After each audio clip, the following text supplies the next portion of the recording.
Welcome to The Visionary's Journey. I'm Catherine Gillette, creator of the Hero Method and author of 2 books on the subject, and today we're going to be exploring the Visionary's Journey. Over the years, so many people have found this presentation to be inspiring and encouraging that I'm delighted to be sharing it with you now. You've probably heard of the hero's journey. It's usually discussed and taught as a foundation of storytelling. But even if you haven't heard of it, what I've discovered in working with the hero's journey is true magic that is the foundation beneath the hero's journey, a power that transcends storytelling.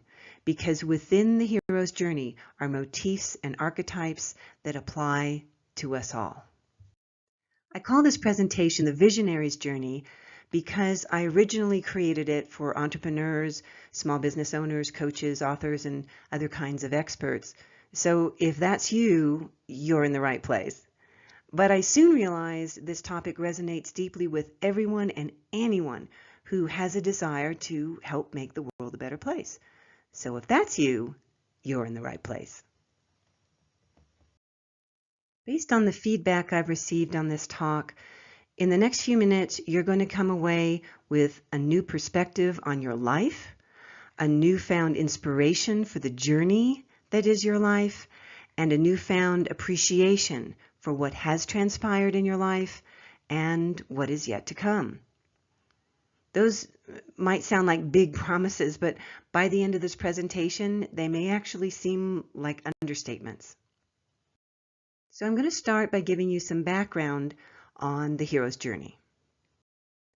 The foundation of all hero's journey stories are the same motifs and archetypes that show up again and again across time and cultures. That's why I call them the ancient bones of story. This image that you see here is the first known written story. Of course, stories were oral before then. This goes back 4,000 years, 2000 BCE, to Sumeria, and it's called the Epic of Gilgamesh. We move forward in time and over to Greece, and in the 8th century BCE, we have the Odyssey. Move over to China, and we have a story called Da Yu. We go down to India, we have a story called Prince Rama. And then in the Middle Ages, we have the Arthurian legends. And during the Industrial Revolution, we have Alice in Wonderland. And then in the Technological Revolution, we have Star Wars. And all of these stories have the same motifs and archetypes as the foundation of their story. After working with these ancient bones of story for 20 years, I've realized that these motifs are not just a framework for telling stories. There is some reason why human beings throughout time and across cultures are attracted to these stories. And that's why we remember them and retell them even centuries later. Hundreds of years later, we're still creating movies based on the Odyssey. 40 years later, Star Wars is still a thing. And I firmly believe hundreds of years in the future, Star Wars will still be a thing. There's some reason why we line up in the rain to see a movie for the second and third time. I mean, we know the story, we know how it ends, but we still enjoy seeing that story unfold again and again. I've analyzed dozens and dozens of international blockbuster movies, top international box office sales winners. People from around the world, across cultures, have lined up around the block to pay their hard-earned money to go see these movies over and over again. Why? I believe it's because there is a deep wisdom and truth that these stories remind us of, that our deepest selves want to be reminded of, again and again and again. Seth Godin, the world-renowned business writer, summarizes it really well. The hero's journey tells something universal and sublime about the human condition. One of the stories that beautifully illustrates the ancient bones of story is Star Wars. Since chances are excellent that you've seen this movie at least once, And because it's such a powerful story that's still a thing, I'll use the original Star Wars movie, now called Episode 4, to illustrate the hero's journey for you. The first motif is called the Wounded Land. In Star Wars, the Wounded Land is a universe that is ruled by the Heartless Empire, and Luke Skywalker is a farm boy living on a desert planet with his aunt and uncle. Yes, his planet has a really cool binary sunset, but Luke yearns for something more than his life on the farm. He knows something is missing from his life. He's just not able to make any change. The call to adventure comes to Luke in the form of Princess Leia's holo message of, "Help me, Obi-Wan Kenobi, you're my only hope." Now, refusal of the call is also a common motif, and that's what Luke does. When Obi-Wan entreats Luke to join the Rebel Alliance, Luke says, no, I've got to go back to the farm. But when Luke returns to the farm, he finds that the Empire has killed his aunt and uncle, and that's when he accepts the call to adventure. And his quest begins to become a Jedi Knight.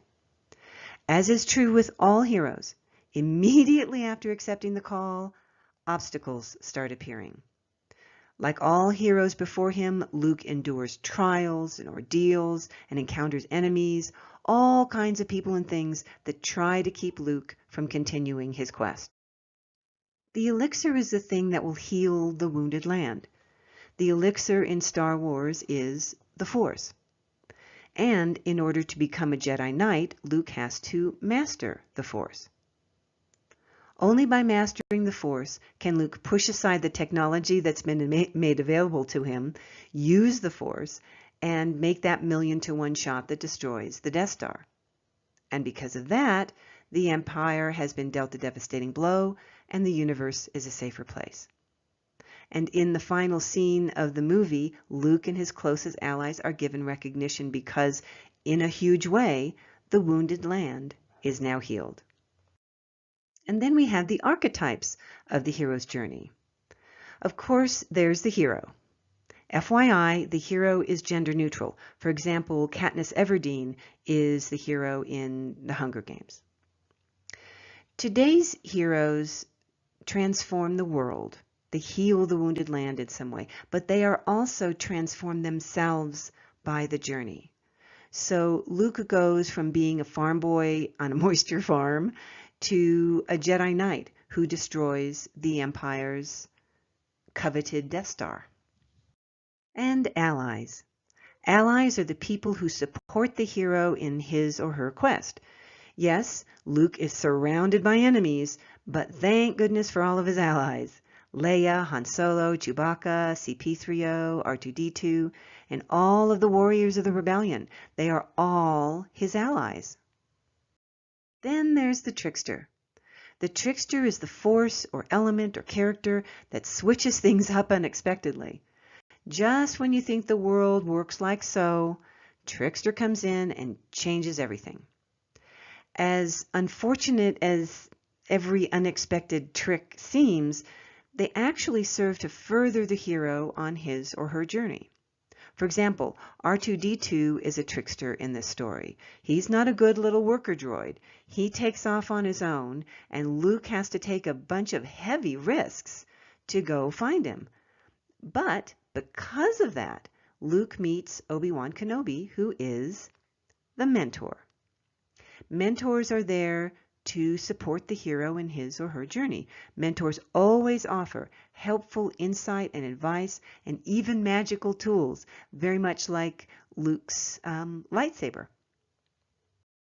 Then we have the Shadow, which in Star Wars is Darth Vader. The Shadow is always the force or element or character that works really hard to keep the hero from achieving his or her goal. And Darth Vader certainly works hard to keep Luke and his allies from achieving their goal of defeating the Empire. Now I want to talk about the Rebel.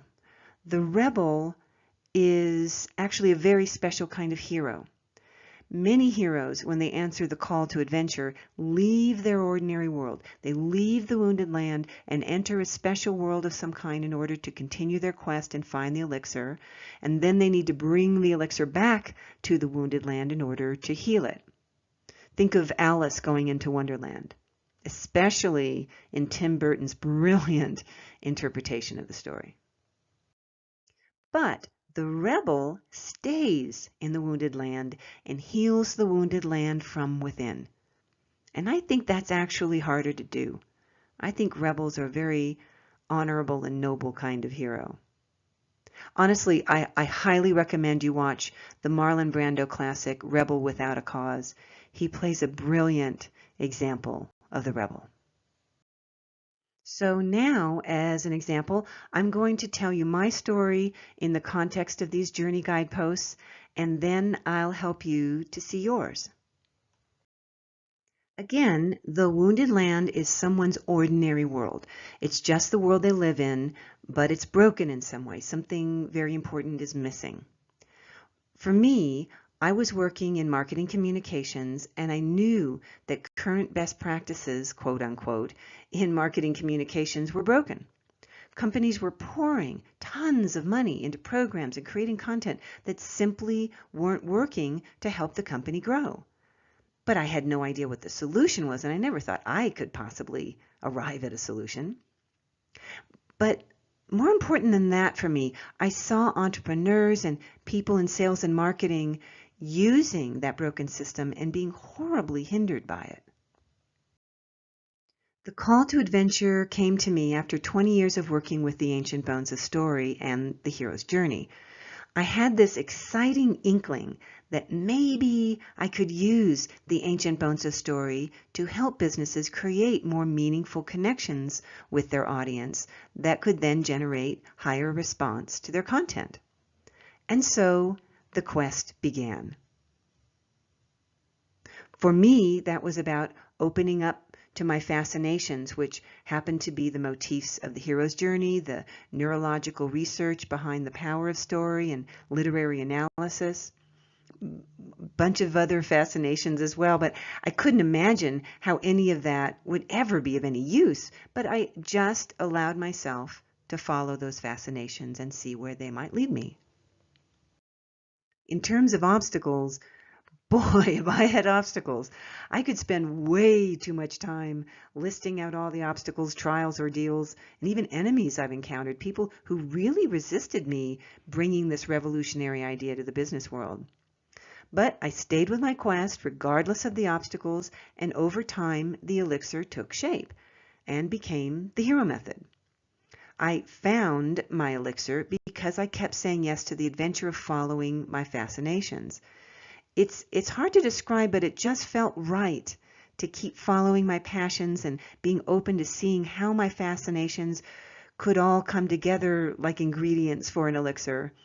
And so one day I thought, what if I combined these mythic motifs with the messaging and writing I'm doing for my clients? And that's when the hero method was born. So I had this big fat idea, but the mastery phase was when I really honed the hero method, mostly by trial and error. Some things I tried didn't work, some things did. I let go of the things that didn't work and honed the ones that did so they worked even better. The mastery phase is also about mastering how you're going to bring the elixir to the world. I mean, if you don't bring it to the world, you can't heal it, right? Initially, I brought the hero method to the corporate world because that was the world I knew. So I did one-to-one consulting work with high-level folks at companies like Amazon and Microsoft and Dell. But when I decided to bring the hero method to small businesses and solopreneurs, I had to completely change my delivery system, so to speak. I had to master a one-to-many model so I could bring the hero method to a wider audience. That was all part of the mastery phase for me. As you may remember, my wounded land was a world where best practices marketing communications is broken. Companies were pouring tons of money into creating content that simply wasn't working to help the company grow. By using the ancient bones of story to help businesses create more meaningful, authentic connections with their audience, the hero method started consistently doubling response and revenue. So my world is now a better place. My wounded land is now healed because I am able to help businesses find their authentic voice in bringing their solution to the world. And in doing so, I have helped them all measurably increase the response they get to the content they create. Therefore, of course, my clients' world is also a better place because they use the hero method, because they use my elixir. And in helping them bring all their wonderful solutions to the world, the hero method is helping make the world a better place. In other words, I answered the call to adventure and began my quest to find a better way. Because I overcame the obstacles that presented themselves in my journey, I was able to formulate my unique elixir.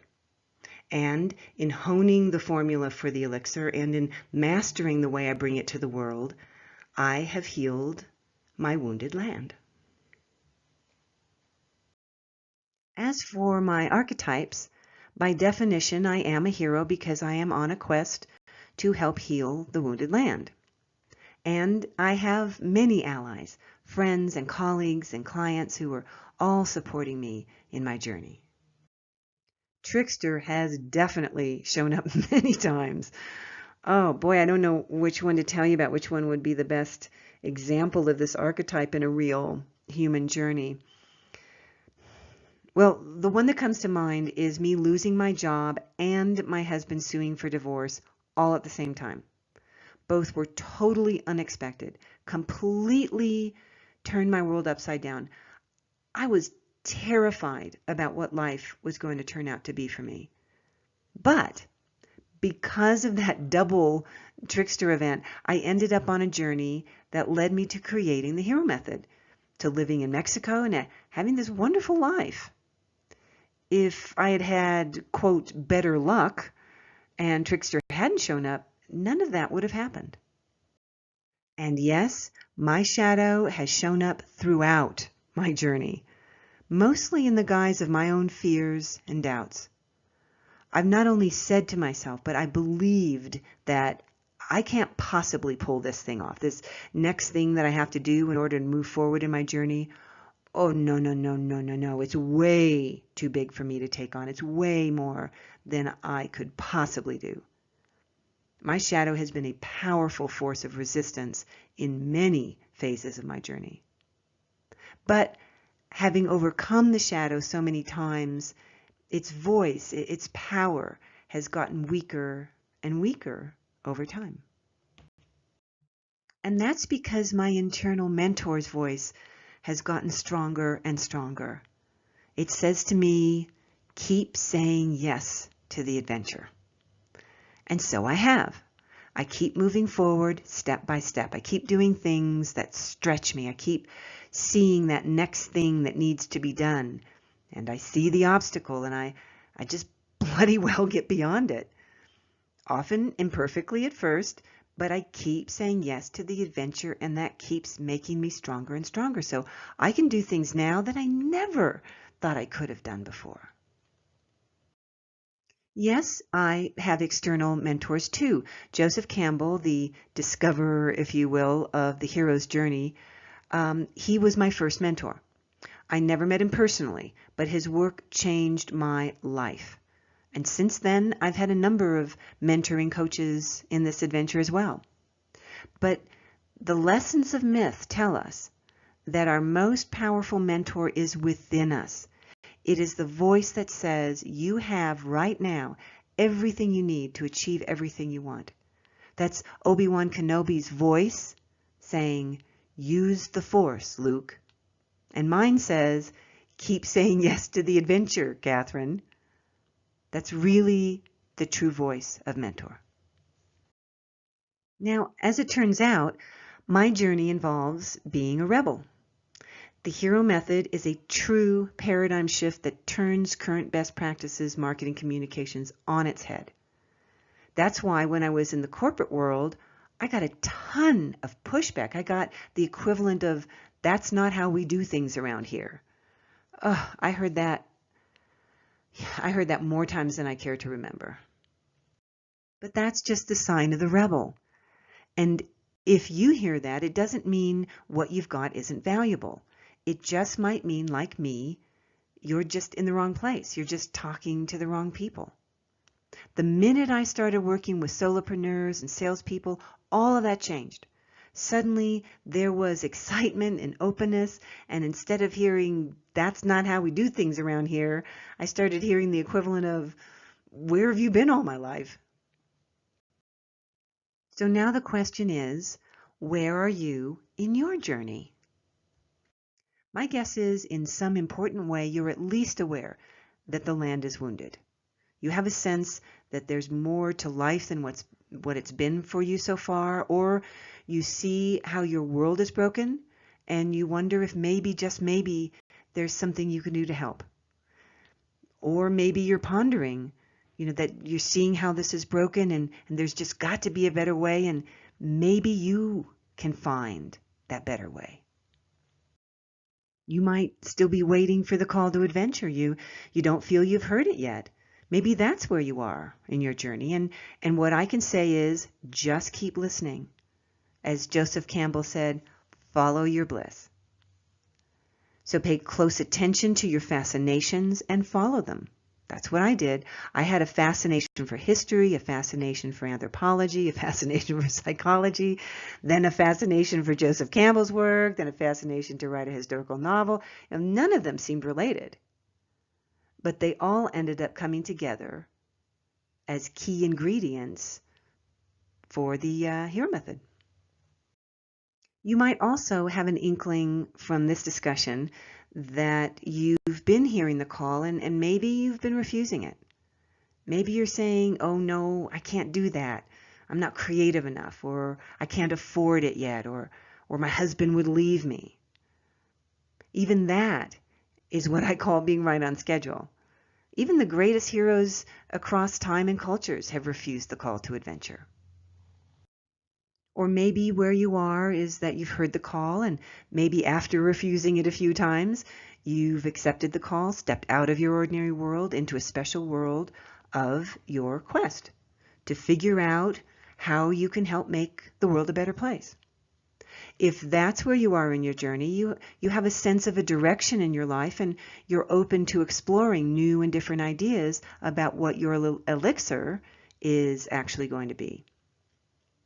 You may still be looking for something. Your elixir doesn't feel quite finished yet.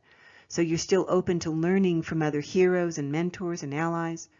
You're following your fascinations because those fascinations are guiding you forward in your journey and will guide you toward completing the formula of your elixir.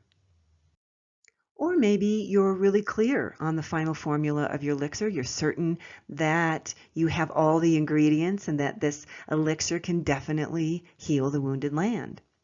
If that's the case, then maybe where you are is in the mastery phase. You're mastering how to bring your elixir out to the world. This is probably the phase that takes the most courage because it's so visible. You're having to show up. You're having to show up with this unique gift. Maybe fearful that nobody will get it, nobody will want it.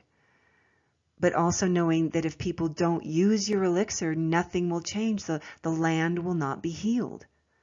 So this is the essential phase of mastering how you bring your elixir to the world in a way that people will see it, they will resonate with it, they will receive it, and they will use it. Now, what about your obstacles? After you started the quest, what trials have you endured? What tests or ordeals have you overcome? You've maybe even encountered enemies, people who do not support the journey you're on. Yes, my husband divorced me because he was not supportive of my journey. Now, I'm not recommending this. I'm just saying that was a worst case scenario for me at the time, but it turned out to be one of the best things that could have happened.